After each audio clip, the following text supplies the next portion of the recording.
No se soporta en los argumentos que se vierten. Mire, cuando una persona miente, no soporta los argumentos veraces, porque arma toda una estructura y cuando usted choca con la realidad, por ejemplo, mostrar un aborto, todas estas personas que están abogando por el aborto no soportan ver un video. No hay contradicción más tremenda que esa, porque si usted defiende que la ley autoriza hacer un aborto, lo primero que tiene que saber es cómo es un aborto, ¿no es cierto? No soportan verlo porque, por supuesto, todos los argumentos que esgrimen son falsos. Y yo simplemente esgrimo argumentos totalmente científicos y verificables. Son datos, todas las cifras que di son de los ministerios de salud de los países que legalizaron el aborto. Respecto de eso, ¿qué es lo que, ampliándolo, algunos datos como para que quien la está viendo diga, bueno, es contundente? Bueno, los dos ministros de salud que se basan en cifras de la IPPF, la Internacional de la Muerte, la organización que se dedica a lucrar con el aborto en todos los países, y en Estados Unidos le acaba de sacar el presidente Trump el subsidio, por eso está desesperada buscando nuevos mercados. Tiene 46.000 clínicas abortivas en el mundo, muchas más que los restaurantes de McDonald's, que creo que son 30.000 y pico. Esta clínica subvenciona, interviene en la Organización Mundial de la Salud y paga a muchos funcionarios. Por supuesto, puedo mostrar las vinculaciones de muchas personas que intervienen en el Ministerio de Salud, y el anterior con la IPPF. Esta organización fue creada por Rockefeller para legalizar y promover el aborto en todo el mundo desarrollado en 1952. Su verdadero nombre original debería haber sido Control de Natalidad, pero para que nadie lo vinculara con la Liga de Control de Natalidad que él y Margaret Sanger habían hecho, se le llamó Paternidad Planificada.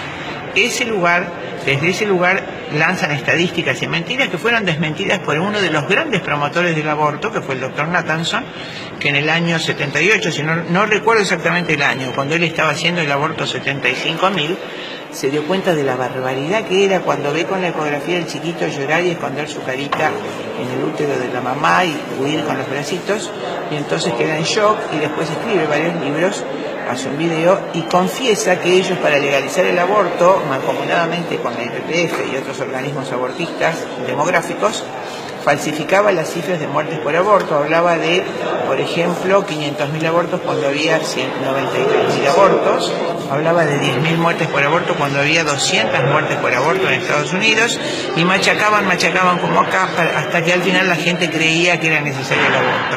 Lo confiesa él, uno de los grandes promotores de la legalización del fallo Roe versus Wade en los Estados Unidos en 1973. ¿Y qué pasó después?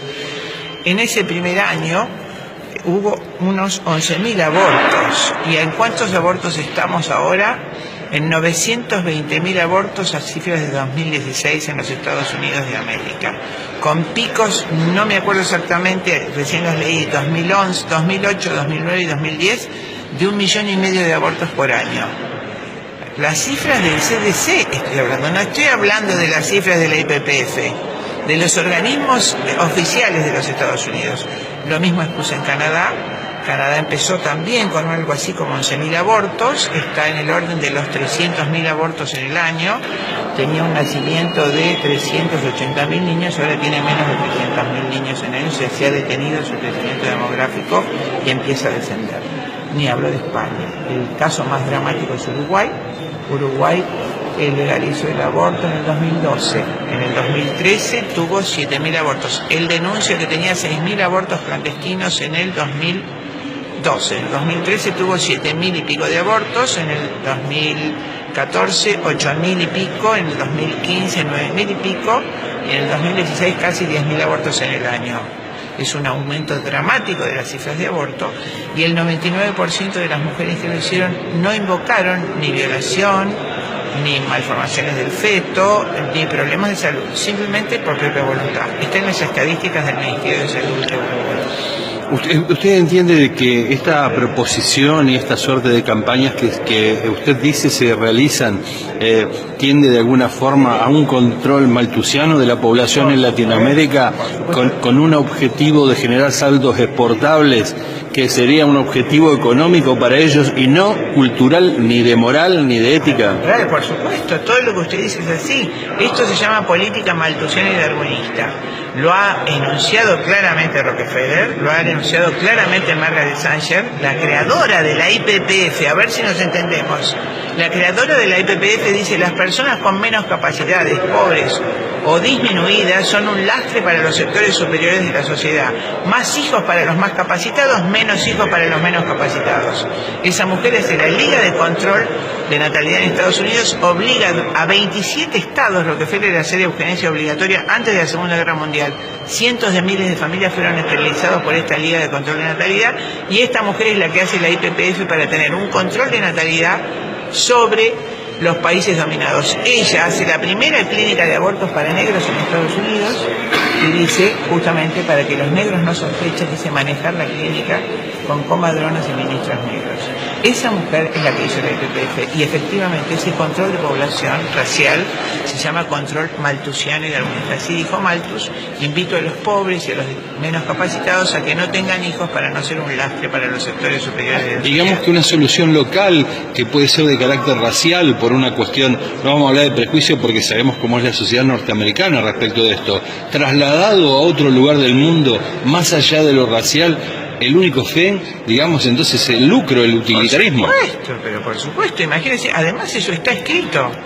Es justamente Henry Kissinger, que fue secretario de Estado del presidente Richard Nixon, quien en 1974 eleva un informe al presidente de los Estados Unidos que se llamó Implicancias del crecimiento poblacional para la seguridad de los Estados Unidos y sus intereses de ultramar, más conocido como informe Kissinger, que dice que en el siglo XXI Estados Unidos carecerá de los minerales necesarios para su industria, pues los habrá consumido a lo largo del siglo XX, que esos minerales ya sean inexplotados en los países en vías de desarrollo. Si esos países alcanzan un crecimiento poblacional importante, dice Kissinger, será inevitable su desarrollo industrial, desarrollo que debemos evitar a toda costa para que no consuman los minerales necesarios para los Estados Unidos de América. Y al final del informe dice, lógicamente, para que los estados huéspedes no sospechen, o sea, nosotros, debemos ocultar nuestros objetivos demográficos detrás de planes sanitarios. No sé si soy clara. La pregunta se le hago porque días pasados estuvo el ministro Rubinstein exponiendo los argumentos que se dieron en torno a cómo se explicitaba el tema de la palabra oficial era en torno a cifras. Esas cifras generaron... El ministro Rubinstein está vinculado a través de sus empleados, varios empleados del Ministerio de la Nación y de Salud, a la IPPF directamente. Está vinculado a Casa Fusa, quien promueve sus programas. Casa Fusa es la sucursal en Argentina de la IPPF, Instituto Federal Internacional de Planificación Familiar. Él está vinculado directamente a esos organismos, ya sea por financiaciones o por personal al que pone a cargo de, por ejemplo, programa de salud y adolescencia. En él es la encargada nacional de coordinación de la Casa Fusa en el Hospital Argerich de Buenos Aires. Me parece que es Vázquez de apellido, esta doctora, que trabaja para el Ministerio de Nación, que es la que hace la consultoría de las adolescentes para que aborten, que ha tenido, es decir, consultoría de adolescentes en situación de embarazo. Y ha sido tan eficaz esa consultoría que depende del Ministerio de la Nación. Estamos hablando de Vázquez, que es funcionaria de ese ministerio. ¿Sé de quién depende? De Rubinstein, que logró con eficacia que el 98% de las consultas de las adolescentes terminaran en aborto. Ha sido sumamente eficaz.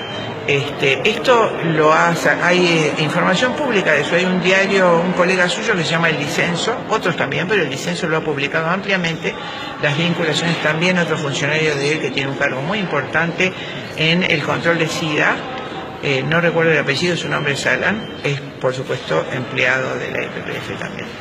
Perfecto, o sea que si redondeamos la idea, debe ser un negocio estratégico controlar a la población en Latinoamérica, y es un negocio circunstancial vender aquellos medicamentos que de alguna forma impiden la natalidad, digamos, ¿no? Cifras de la IPPF: un aborto medicamentoso reporta 400 y pico de dólares de ganancias, 700 y pico dólares cuesta un aborto quirúrgico. Eso lo vamos a financiar nosotros con los impuestos. El único que va a ganar, como dice mi amigo Laje, es el verde del dólar. Le decía, doctora, evidentemente es que hay un planteo de negocio estratégico y uno de coyuntura.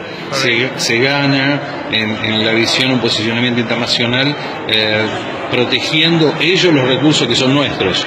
Y después hay otro inmediato en el negocio a través de la venta de aquellos medicamentos o drogas que impidan la natalidad. Por supuesto. correcto, eso sí. Bien, ahora la pregunta es así, se habla de que hay un problema, hay quien dice que es un problema de salud pública, hay quienes sostienen de que esto no es tan así. La respuesta a la demanda por una situación que pueda atravesar una joven, ¿cómo cree que hay que abordarla? Porque hay cuestiones que parecen ser que son inminentes, mientras hablamos estas cosas pasan. Correcto. Todo lo que pasa en el mundo siempre ha pasado el homicidio, el robo, el aborto, el nacimiento, los ataques de un país a otro, los imperialismos, siempre han pasado. Entonces hay que ponerse de pie frente a eso.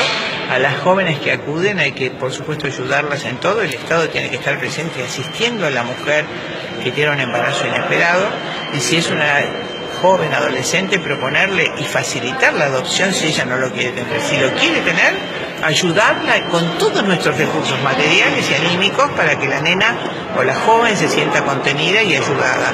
Y además, si no quiere tenerlo, darlo en adopción. Tenemos miles de familias que están hace años esperando bebés para adoptar y no pueden hacerlo porque la dificultad de la ley hace que miles de niños bebitos roten y rueden por hogares, por orfanatos antes de ser adoptados. Entonces, facilitar las leyes de adopción, contener a las nenas, de manera tal que en nuestro país nunca una mujer piense ni siquiera como recurso el aborto, porque tenga todos los medios. Y para que esto ocurra, también hay que hacer una educación real, no esta falsa educación sexual que se está haciendo en los colegios, donde se les dice a los nenes que el sexo es un juego, que deben disfrutar del sexo. A los 4, 5, 6, 7, 8 años, un disparate. Usted no deja manejar a un niño antes de los 18 años porque no tiene reflejos, y sin embargo le dice que la actividad más importante, que es la sexualidad, la genitalidad, es un juego y puede ejercerlo cuando quiera, pero tiene que usar preservativo. Usted se imagina que un niño está totalmente incapacitado en sus reflejos para controlar sus impulsiones sexuales antes de tiempo y pensar en usar preservativos. Es un disparate. Por eso la verdadera educación es la postergación del inicio de la edad de ejercitación sexual. Habló de los traumas posaborto. ¿Qué puede decir sobre eso? Mire, todo médico como yo, que ha ejercido en la trinchera muchísimos años, sabe que la mujer que aborta jamás se olvida de eso. Nunca se olvida, pasan 30, 40, 50 años, y me pasó algo que le voy a contar. Estuve hace poco en el sur, en San Luis, un periodista encantador, grande, neutro, no sabía, me dice, pero ¿qué pasa que todos los medios están hablando monolíticamente del aborto? Hay algo que sospecho, hay algo que no sabemos. Él solo, un hombre grande. Bueno, expliqué todo esto, lo que a usted le acabo de explicar, y expliqué, me preguntó, ¿cuál es el daño del aborto? La mujer nunca lo olvida, y se puso a llorar y me dijo, yo hice un aborto con mi mujer hace 30 años y la semana pasada le pregunté a mi mujer y me dijo que había sufrido todos estos años y no me había querido decir nada. Es lo más horrible que hice en mi vida. Le agradezco por su información. Esta es la verdad sobre el aborto. ¿Hay trabajos científicos sobre eso? Le puedo citar la Sociedad de Psiquiatría Británica, la British Society. No solo ha hecho 2 trabajos de envergadura muy grande, el que le voy a citar es justamente hace, no le quiero decir exactamente si hace 3 o 4 años, pero lo puede buscar cualquier interesado y con internet, sí, donde sugiere la Sociedad de Psiquiatría que los médicos informen mucho más a las mujeres, traten de asesorarlo mucho más antes de que hagan el aborto, porque tienen un altísimo índice de suicidios por aborto y de grandes depresiones. Y le estoy hablando de uno de los países que primeramente ha legalizado el aborto y probablemente no sepa cómo salir de ese atolladero y cómo volver atrás.